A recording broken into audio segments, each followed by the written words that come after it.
Nakuhanan ng CCTV ang pagtawid ng 5 taong gulang na lalaki sa National Highway sa Valencia City, Bukidnon. Maya-maya dumating ang puting pick-up truck at nabundol ang bata. Sa lakas ng impact, tumilapon ang bata sa kabilang lane ng kalsada. Angkol! Angkol! Angkol!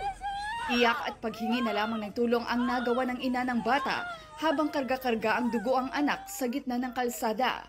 Nang may dumaang tricab, agad isinugod ang biktima sa ospital. Ayon sa ina ng bata, naguhugas lang siya ng kamay sa isang establishmento na kanilang pinasyalan nang hindi na malayang tumawid na pala ang kanyang anak. Nasa maayos na kalagayan na ang bata pero problema ng pamilya ang gastusin sa pagpapagamot nito. Manawagan ko sa katong nakabangga nga unta mo surrenders. Iyang sa itong panagutan ng among mga problema dahil sa kuan sa among bills. Kami wala ni bisag lumay.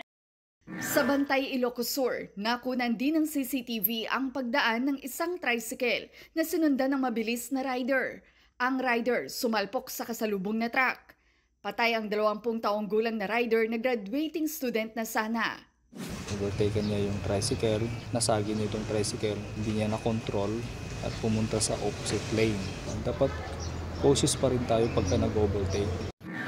Halos mawasak naman ang unahang bahagi ng isang pickup truck matapos itong mahagip ng tren sa Legazpi City, Albay. Ayon sa pulisya, patungong Naga City ang tren nang pilitin ng pickup na tumawid sa riles.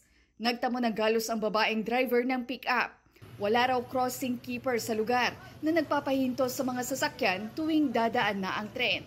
Patuloy namang kinukunan ng GMA Regional TV Balitang Bicolandia ang panig ng PNR. So, nakausap naman namin kahapon yung representative ng PNR.